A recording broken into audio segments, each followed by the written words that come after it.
back. Mr. Clarke's back. Time to take a look at the Korean War. Obviously, we had been discussing some of the major policies that the United States implemented in the wake of the Cold War.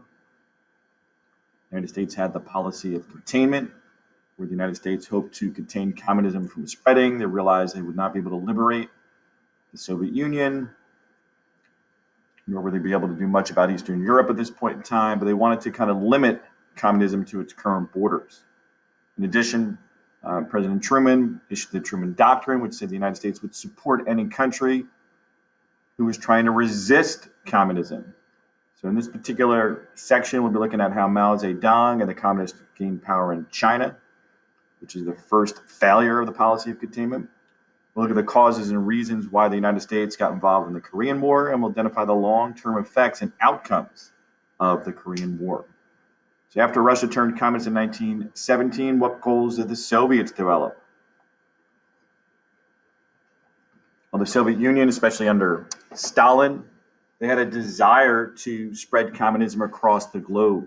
They wanted communism to be the dominant political ideology around the world. 2, who was Chiang Kai-shek? He's also known as Jiang Xi. So depending upon what you see in the textbook, I think this textbook might do Jiang Xi. Other books might do Chiang Kai-shek. For our purposes, we're just going to reference the nationalist leader as Chiang Kai-shek, and moving forward, we'll look at Chiang Kai-shek. So he was the leader of nationalist China from 1928 to 1949. Who challenged Chiang Kai-shek's leadership? He was the communist leader Mao Zedong. He emerged as a real threat in the late 1920s to Chiang Kai-shek's leadership. The Chinese, they engaged in a civil war, basically the nationalists versus the communists. You see a little image here. It's kind of like a propaganda poster image here. We see this with just about any communist leadership. You can see Mao Zedong being portrayed there as a larger-than-life figure. The soldiers and the citizens, charging behind him or for him with their red flags, the red communist book, loyalty and determination. You can see the woman there with the hat, basically all aspects of society behind the communist leader, Mao Zedong. So as the Chinese Civil War broke out, the United States sent over $2 billion in aid to Chiang Kai-shek and the nationalist government. The United States hoped they could prevent a communist takeover in the world's largest country. And to understand the Chinese Civil War, basically they were fighting nationalists versus communists prior to Japan going into China in the 1930s. But once Japan went in there, the Chinese felt like they had no other choice but to give up on the Civil War and fight off the Japanese. Then after World War II came to an end, the Chinese Civil War restarted again with the nationalists versus the communists, Zedong versus Chiang Kai-shek. The outcome of the Civil War in October 1949 was a big source of concern for President Truman. He was basically criticized heavily in newspapers and talk radio and things like that across the country. Communists had won the Civil War. Mao Zedong became the new leader of the Communist People's Republic of China. And I bolded it out there because it's important for you to understand that China became the first failure in the policy of containment. And because the United States failed here, and this is the most important thing from a historical standpoint, is to understand that moving forward, the United States is going to feel quite a bit more pressure to get involved in other areas around the world, because we did not want to see additional Asian countries fall to communism. So it's going to influence future decisions, an important thing for you to understand. 6, what happened to Chiang Kai-shek and the nationalist government? Well, they fled China. They ended up on the island of Taiwan. The United States continued to recognize Chiang Kai-shek as the rightful leader of China. The United States did not officially recognize communist China until the early 1970s under President Nixon. So kind of think about this for a moment. So basically from 1949, let's say to 1973, 1972, we're dealing with a period of time of nearly 25 years where the United States has simply ignored the existence of the communist government in China, the most populous country on the planet. We didn't have any trade. We didn't have any travel. You couldn't fly directly from the United States to China. So it was really kind of a confusing situation during that period of time.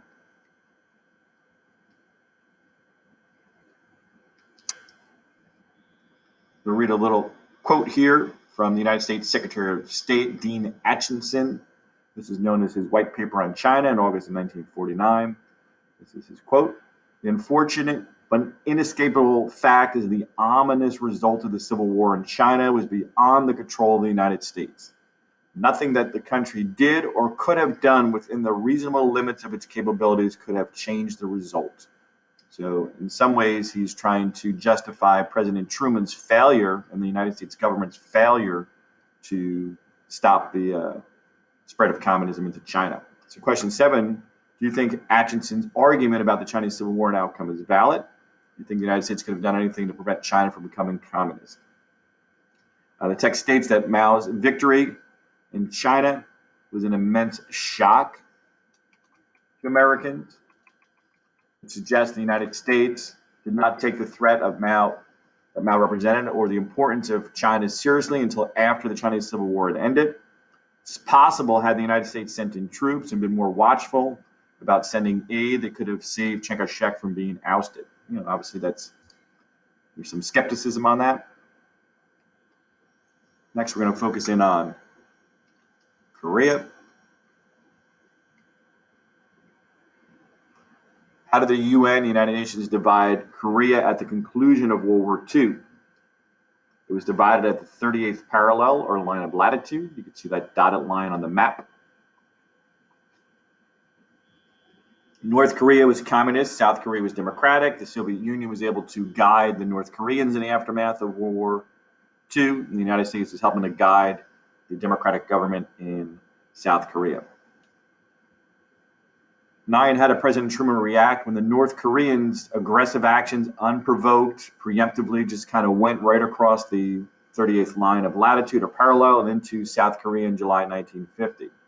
Well, after the policy of containment's failure in China, Truman knew the United States needed to intervene to prevent the spread of communism in Korea. So the point we were making before was the idea that the failure in one country led to the need for us to get involved in another. 10, how did the United Nations react to the communist North Koreans' actions? This is going to be the first time we're going to see the distinctive difference between the old League of Nations and the new United Nations. Unlike the League of Nations, which was powerless to stop aggression across the globe, the United States and other countries had agreed to send troops to a United Nations force, a collective international coalition of troops. So the United Nations condemned North Korean aggression, and then the United Nations sent in troops to fight alongside the United States in hopes of liberating and freeing South Korea from North Korea's control.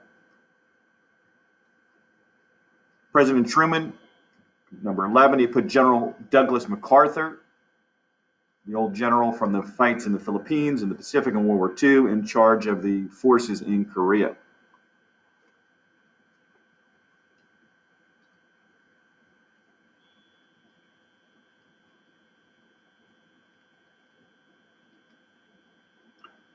How did American forces arriving in South Korea impact the Korean War?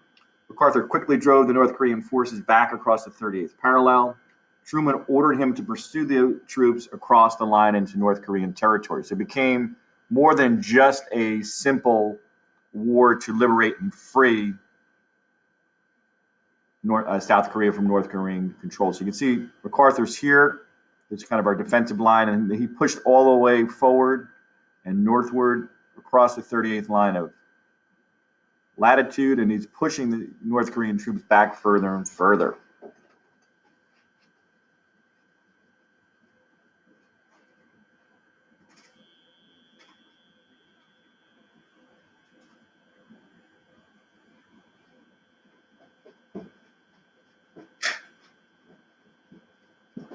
As we continue to look at the fighting, the United States is thinking that they can be a little bit more aggressive moving forward. So the United States decides they're going to see if they can liberate and free all of Korea. So we became a little bit more aggressive in our actions.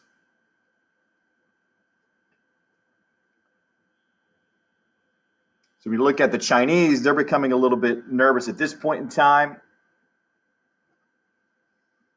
Chinese launched a massive attack across the Yalu River into North Korea, and I'm going to slide back to the map. So here's the Yalu River. So the Chinese come across the river into North Korea, and they're fighting against the United States and the UN forces there. So you just think about the sheer size of the Chinese military, China being the most populous country, the largest standing military.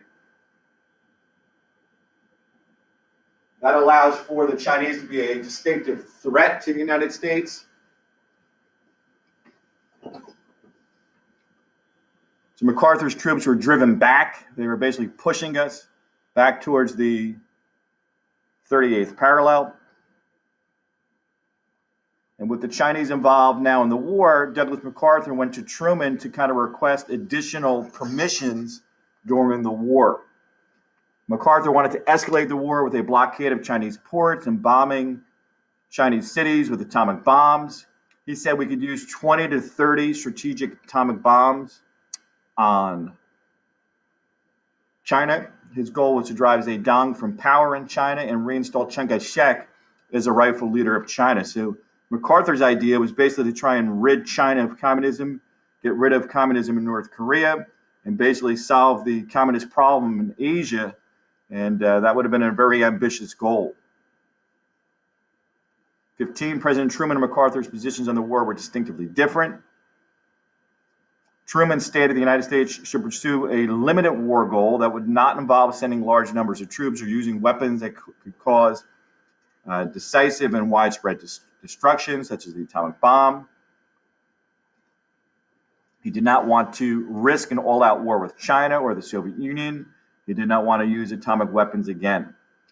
MacArthur's position, he wanted to invade China, engage in an all-out war. He believed only in complete victory, which is very similar to most any other general in terms of warfare.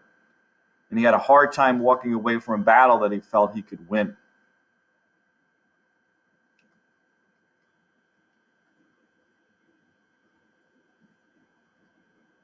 How did MacArthur react after President Truman denied his request?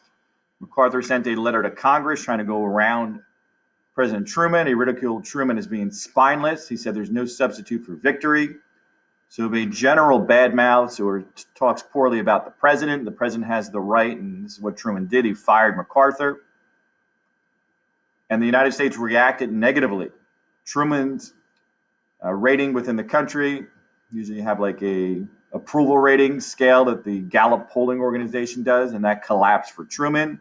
MacArthur returned to the United States as a hero, as Americans had favored MacArthur's plan over Truman's plan. Truman decided not to run for re-election in 1952. So basically in the middle of the Korean War, Truman decides not to run for another term.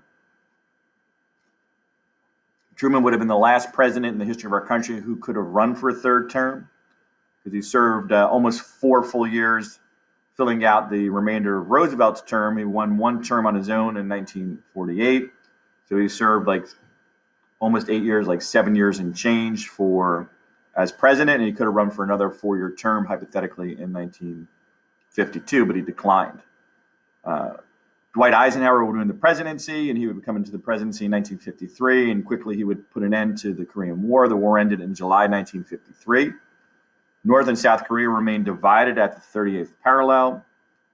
The United States still today has thousands of troops across the 38th line of latitude in the demilitarized zone, or just on the other side of the demilitarized zone in South Korea. Unfortunately, 33,600 Americans lost their lives in a conflict that ended up with the country being divided at the exact same spot it had been divided in previously. 18, what did the United States learn from the Chinese Civil War and the Korean War? The Chinese Civil War and the Korean War confirmed suspicions in many in the United States that if one country fell to communism, it could have a ripple effect throughout the region. This was the first time that the domino theory was put forth, that if one country fell, the neighboring country and so on would fall. Almost like if you line up a bunch of dominoes and knock one over, they all fall. 19, how did World War II and the United States' use of the atomic bomb impact American foreign policy in Asia? After Hitler, the United States was reluctant to stand by while a dictator expanded their territory. At the same time, the United States was reluctant to use atomic weapons after seeing the tragic impact it had on Hiroshima and Nagasaki. This kind of led to a stalemate in Korea. And finally, the lesson reflection: how did American involvement in the conflict between North and South Korea illustrate the Truman Doctrine? Well, under the Truman Doctrine, it was the duty of the United States to support countries whose governments were threatened by a communist takeover. Take a moment or two to get down anything you need. Remember, you could always go back and pause the video if I went too quickly at any point in time. Hopefully you enjoyed our discussion here, basically on the spread of communism to China and the Korean War. We'll be looking at additional conflicts to stop the spread of communism moving forward in history. Until next time, Mr. Clarke is out.